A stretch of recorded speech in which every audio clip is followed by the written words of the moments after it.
Callum did the Mongol Rally, didn't you? It was like amazing.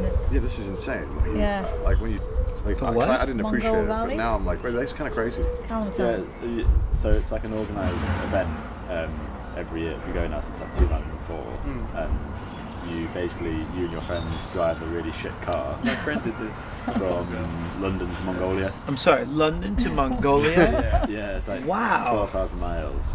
And there's 3 rules. There used to be 3 rules, but we did it anyway. That you couldn't spend more than £500 on a car. You couldn't have a car that had a bigger than 1 litre engine. And the third rule is that there are no rules. So it's not a race, it's just a pure adventure. So some people will take 3 weeks to do it, other people will take 8 weeks. Oh wow. Can you still do it now? Is it like, Yeah, so they still I wasn't sure if there's like border problems with some places or not. No, part of the challenge is organising it and getting the visas and then all that kind of stuff. That's just so annoying. How long did it take you? So, because we were between 3rd and 4th at university, so we had like 4 months off. So we basically tried to max it out. So we did 8 weeks and went through 22 countries. Wow, So, what an experience. Yeah, you brought me Mongolian vodka?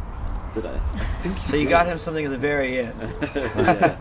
But no, it was really good. I remember you showed me a picture of this field in Mongolia that had nothing but the statue. There was some ridiculous statue in the field. Oh, Genghis Khan. Genghis Khan. And nothing else. There's a massive statue of Genghis Khan riding a horse, and you can climb through the horse and basically stand on top of the horse's head. It's really, really cool. Sounds like we should try that for Whoa, a whoa. 3 months. If we're doing this, we need to bring him down so he can edit on the road. So I'm not bringing him that footage. Okay. That sounds fun. I think that sounds quite good. I think so too. Paul, the locals took your drone. They're asking for whiskey. They won't give it back.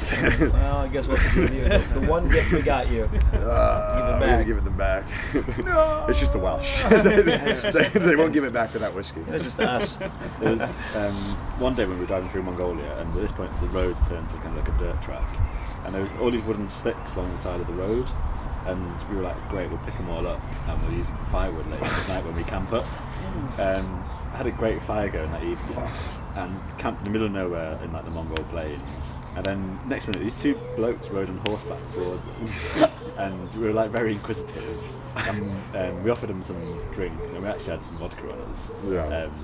And they actually loved it. And then they rode off and then came back with this like white substance that was like horse vodka. Horse vodka? Yeah, and they got absolutely... They started sharing it with us, but they got absolutely wrecked off the proper vodka, so they'd never had anything so strong before. But it turns out that the... Like giving whiskey to the Sioux. They asked us what the wooden sticks were on the fire. We were like, oh, we just picked them up on the side of the road. And it turns out that they'd placed those sticks along this track, which is going to be the markers for the new road that they were building. And you was picking it up for fun. Luckily they were drunk and couldn't find their weapons.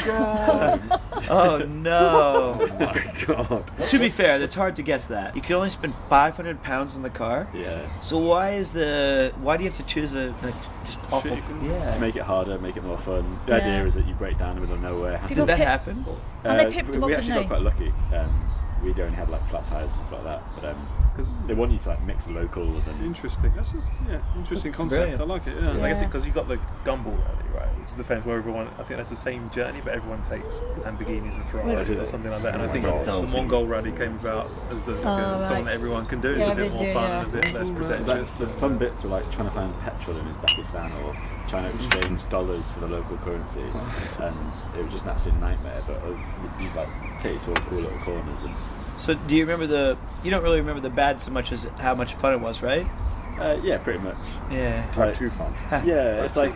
Although one of your friends, she was dressed, wasn't she, as Penelope? Yeah. She went to Turkey, or up to Turkey, because her dad lives there. Yeah, one of my good friends. I don't know, it's lift. Lives dad lives in Istanbul, so we gave her a lift to Istanbul, dropped her off. Give me a ride to She had the... And then the day you entered Turkey, what happened? Yeah, there was a coup in Turkey. Yeah, that's nothing much on the news. I can't believe it was a coup. What is the most stressful thing you've ever had to endure in your life? Turkey's had a lot of coups. I mean, Yeah. But it was actually an amazing time to go through, because like we got to Istanbul and there were just Turkish flags everywhere, because everyone was like trying to... You just put one on the top of your car. Yeah, Just drive everyone safely. was like declaring support for the country. So it's like almost a cool time to be there. And then because there was a coup, there was no other tourists, so it just felt like you had the whole place to yourself. Oh wow! And it was really, really cool. Sounds terrifying. why are there none of the tourists in the 5-star hotels? It seems a miss. Annoyingly, when you're a British or American citizen trying to go through Iran, they make it quite hard for you. So, Fair play. Fair play. and when you're trying to drive through it as well, it's even harder. So you had to get like a passport for the car, which was an absolute nightmare to organise. It took like 24 hours to get through the border. Which is a pain. Then when we were there, we had to have a guide 24/7 and pre-booked into hotels, which was a shame because when we were driving through Iran, literally, I kid you not, every single car would beat their horn, wave at us. They would like wind the window down, pass your stuff through the window, offer you to stay at their houses that night and things like that. Oh, wow. So nice. It's just really, really cool place. Want to film that, Connor? That sounds fun. So our team was called 2.5 Men. And, I was the half man. Unfortunately. They're quite tall, aren't they? That's what we called our team. There's 4 of us. I don't know how that worked. But like to God. have like 8 weeks, you now appreciate having 8 weeks with your best mates. It's just like you don't really get that, do you? So, And they all came back. yeah. That's so scary. I am so I mean, weak. just being arrested in a foreign country sounds quite scary. Yeah. And they're like, can I have your passport? Well, yeah. You seen that oil field, the fire pit, didn't you?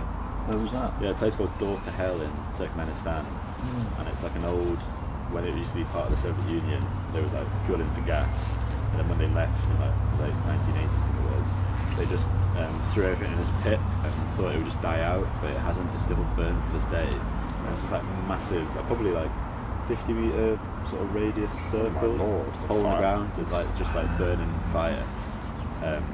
And if that is in the UK, there'd be like a massive fence around it. But being in the middle of nowhere, you just like walk right up to it and just feel the warmth come up. Sounds from like not good to breathe in. No, but No, but like because it's in like a desert area, you're driving along at night, and then next to You just see like a massive light. you see a glow in the distance. That's terrifying. So we were in our little rubbish cars, and there was like sand dunes to get there, so we tried to drive over the sand dunes in the cars. No chance. And then Why would you think you could do that? this guy pulled up in his 4x4. Bathtub and on he was top, like- is what he was saying. This guy put up in a 4x4, he's like, you want a lift? And we were like, yeah, then have to pay somebody for a lift. I know, and In, people were so nice. Tajikistan, and we'd had like a refresh. We stayed in a hostel for one night after like 6 nights on the road, and then that night we left the city trying to find somewhere to camp, and we were really struggling, and went down this like dirt track, and then it came to dead end because it was someone's house, and then someone was driving behind us with their floodlights on. It was a bit scary. You're like, oh shit, we're like, we shouldn't be here. Got out of his car, couldn't speak a word of English, and then before we knew it, he'd like invited us to stay in his house with his family. He basically then kicked out his whole family. It was like, you guys can stay here, and it was amazing. Yeah. Like, How gave kind us is food, that? drinks, and like we brought some stuff like little things like tea bags and crayons and stuff like that. So like we exchanged that with the kids. Crayons. Wow. Smart though. Crayons? Yeah, and they absolutely loved it. I guess How did you stay entertained when the crayons were gone? that was the horse vodka. It's 22 countries. Yeah. That's a ton of visas. Yeah, so part of the fun was the organisation of it. Like that The whole fun. year of university was just like the best year planning it. We had like 3 separate weekends to London to go to like the Iranian, Uzbekistan, and Russian embassy. They were like 3 great weekends in themselves. So when you went to those things, it was like go to the embassy, then go to some pubs together, Yeah. and then like talk about what do you think is going to be like in this country. Yeah, I bet we're going to do this. I heard from my mates who did it last year that this happened. Mm. Oh, that is So- pretty fun. Yeah, whenever we get together now, we're always like, we're going to quit our jobs and we're going to do another trip. How's that working out? When we wake up the next morning, hungover, we're like, did we say we were going to quit our jobs? We do that every week. I do at least. Do it every street.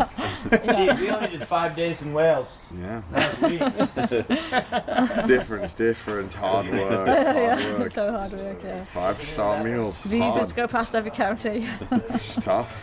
It's tough work. Eating.